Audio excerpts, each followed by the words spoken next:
Hello everyone, let's start exercise 2.2 that is related to scientific notations or you can say that standard form. बेटा what do you mean by standard form? Standard form का मतलब क्या होता है? Firstly, standard form means you can write any number in the form of smallest number and to take the power of 10. Okay जब भी किसी बहुत ही बड़े नंबर को हम छोटी फॉर्म में लिखते हैं और साथ में लिखते हैं 10 raise to the power something that will be the standard form of the given number means exponentially किसी नंबर को जब आप डिनोट करते हो that is the standard form of the particular number. Okay, now let's start from the first number. There are two things that you have to remember always.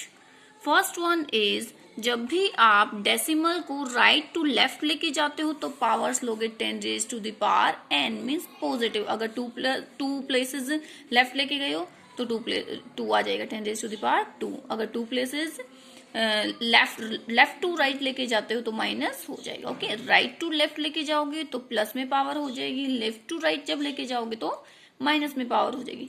For example first question is 2.160000. देखो सबसे पहले standard form का मतलब क्या होता है सबसे छोटा नंबर क्या बनेगा 2.16. अब जब पॉइंट हमने यहाँ लगाया है तो कितने डिजिट हो गए उसके बाद 1 2 3 4 5 6 7. Yes, it means its exponential or its standard form is 2.16 into 10 raised to the power 7. हम कहाँ लेके गए हैं? हम लेके गए हैं right to left. Yes right to left जब डेसिमल को लेके गए हो आप राइट टू लेफ्ट लेके गए यहाँ तक डेसिमल था ही इसका मतलब डेसिमल कहाँ यहाँ होगा. राइट टू लेफ्ट जब लेके गए हो तो क्या हुआ है हमारा पावर प्लस में हुई है. ओके अब नेक्स्ट क्वेश्चन देखिए फॉर एग्जाम्पल देखो इसमें भी डेसिमल हमारा नहीं है. डेसिमल नहीं है इसका मतलब हम अपनी मर्जी से लगा रहे हैं. मीन्स यहाँ कहीं हो सकता है. हम राइट टू लेफ्ट लेके जा रहे हैं तो 1 पॉइंट यहाँ तक तो हमारा कंप्लीट हो गया लेकिन उसके बाद के डिजिट काउंट कर लीजिए जितने हैं 11 डिजिट्स हैं तो 10 raise to the power 11. Now look at the next question this is 0.000564 this. अब देखो ये डेसिमल यहाँ पे है हमें कहाँ लेके जाना है लेफ्ट टू राइट लेके जाना है क्योंकि हमारी स्टैंडर्ड फॉर्म फर्स्ट डिजिट से स्टार्ट हो गई 5.64. यस अब यहाँ से काउंट कर लीजिए कितने डिजिट होंगे 1 2 3 4 5 6 7. 7 प्लेसेस हम डेसिमल को इधर लेके गए it means -7. Okay same as usual you have to complete your question number 1. Question number 1 में बाकी कुछ भी नहीं है यही आपको कंप्लीट करना है कि पावर्स को हम कैसे लिखते हैं कैसे स्टैंडर्ड फॉर्म में लिखा जाता है. आपको बस ये पता होना चाहिए कि जब हम डेसिमल को राइट टू लेफ्ट लेके जाते हैं तो 10 raise to the power positive बनती है और लेफ्ट टू राइट लेके जाते हैं तो 10 raise to the power negative बनती है. Okay next is question number 2. This question, I'll explain this question in book only. Write the following facts in the standard form. हमें ये facts standard form लिखते हैं. Speed of light ये given है आपको count करने पड़ेंगे बेटा स्टैंडर्ड फॉर्म में. देखो 3 point something होगा 1 2 3 4 5 6 7 8. Yes, it means 3 into 10 raised to the power 8 meter per second is your speed of light. या आपको नोटबुक में करना है मैं आपको बुक में ही समझा रही हूँ कि करना क्या है. इसको स्टैंडर्ड फॉर्म में लिखोगे तो ये ऐसे लिखा जाएगा. Same as usual as you have completed the question number 1 you have to complete the question number 2. यहाँ देखिए the average radius of the sun is 695,000 that is 1 2 3 4 5 means 6.95 into 10 raised to the power 5 kilometer. Yes, this is the scientific notation or you can say standard form. The diameter of the earth is this 1.275. Yes, now count the digit 1 2 3 4 5 6 7. Yes, it means this is 10 raised to the power 7 meter. Again count the 10 this is 1.0 or count the digits and then write down.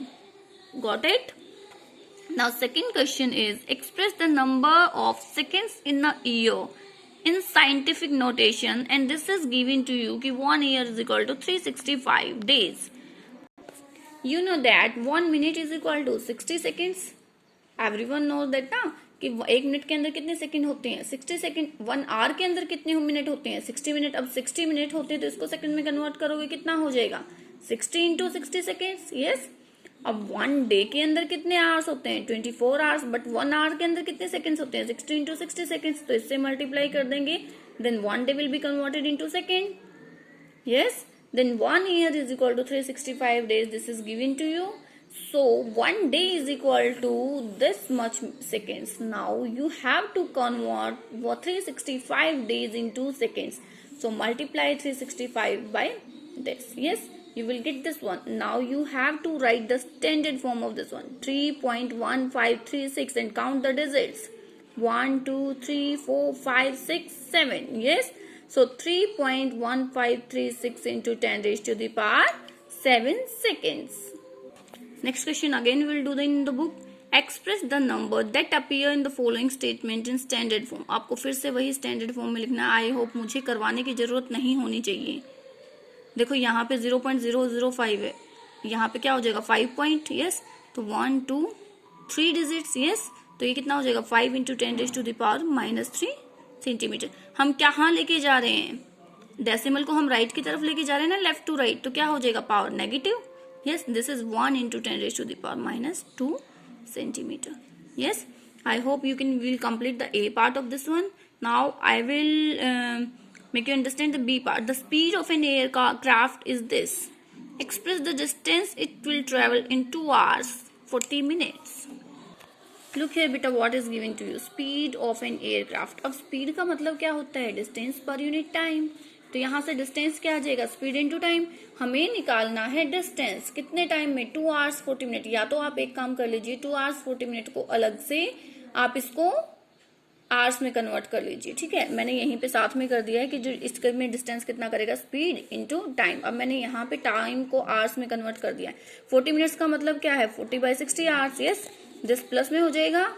Then this is 2/3. Take the LCM. LCM लोगे तो ये हो जाएगा 8/3 hours. ठीक है, 8/3 hours जब हो जाएगा तो यहाँ इससे मल्टीप्लाई करोगे. Distance will be 1.024 same 10⁻³ into 8/3 kilometer. Yes, then multiply this and then divide this. This is your distance traveled in 2 hours 40 minutes. Next question is express the following numbers in usual form. अब आपको scientific notation given है, standard form आपको given है, आपको usual form बनानी है. देखो 10⁻⁴ है, 4 का मतलब है हमें 0 लगानी है. 0 कहाँ लगेगी? 4.5 यानी कि 45. एक डिजिट तो ही हो गया और 3 zeros इसके पीछे. यस, अभी देखो यहाँ सेकेंड 1.00009 10⁻⁹ प्लस 9 है तो 1 2 3 4 तो ये और 5 एक्स्ट्रा जीरोस. यस, एंड 7.54 अब माइनस में मीन्स इस तरफ जाएगी आपका. यस, लेफ्ट साइड जाएगा तो 1 डिजिट ये 1 2 3 जीरो जाएंगे. ठीक है, 9.2 इंटू 10⁻⁻11 अगेन माइनस में 1 ये और 11 जीरोस लग जाएंगे इस तरफ. यस, देन 5.8 इंटू 12 है तो 1 डिजिट लेफ्ट पॉजिटिव है तो राइट में जाएगा तो 8 1 डिजिट और 11 zeros. Again you have to complete this question. Okay, next question is the distance between the moon and the sun is this and the distance between the earth and the moon is this. Compare the distance from the moon to the sun and the earth. आपको comparison करना है कि किसका distance ज्यादा है और किसका distance कम है. ठीक है, इसमें you have to find out the ratio. Yes, firstly you will write like this. Distance between the moon and the sun is this. Yes, and distance between the moon and earth and the moon is this. देखो बेटा, यहाँ पे 10⁸ है, हमने यहाँ पे भी 10⁸ बना ली. 1 4 9 2 यानी कि पावर्स दोनों की सेम हो गई हैं. स्टैंडर्ड फॉर्म को हमने चेंज कर लिया है, यहाँ पे हमने पावर्स को सेम कर लिया. पावर्स को जब हम कंपैरिजन करेंगे तो क्या करेंगे, यहाँ पे कंपेयर करेंगे तो 10⁸ से 8 कैंसिल और इसको इससे डिवाइड करेंगे, ये आएगा 388 टाइम्स. यानी कि जो मून एंड सन का डिस्टेंस वो इससे 388 किसके अप्रोक्सीमेट है? 500 के नियर बाय है. It means distance between moon and the sun is 500 times greater than the distance between the earth and the moon. Same in the next question आपको comparison करना है इलेक्ट्रॉन और प्रोटॉन के मास के बीच. आपको मास गिवन है electron का भी और प्रोटॉन का भी. कंपेयर जब करोगे तो कंपेयर करोगे तो कैसे करोगे? इलेक्ट्रॉन ले लोगे, प्रोटॉन ले लोगे, किसी को भी ऊपर नीचे कर लो. वही पावर्स जब कैंसिल करोगे, यहाँ 27 से इसके 27 -27 कैंसिल हो जाएंगे. कितनी बच जाएंगे? -4. अब आपको पता है जितनी ज्यादा माइनस में पावर होती है उतना ही छोटा नंबर होता है. इट मीन्स ये आ जाएगा 1/A183. ये आपको यहाँ तक करने की जरूरत है. बस इसका ये देख लो अभी किसका कितने मल्टीपल और कितनी पावर्स यहाँ पे है. ठीक है, इसका इतना आ रहा है, इट मीन्स ये कितना हो जाएगा, its weight of proton is 2000 times greater than the mass of the electron. So now today's homework is you have to complete your exercise 2.2. Your exercise 2.2 is completed now, okay? So do it in fair notebook, and if you will have any problem you can ask from me. Thank you. Have a nice day.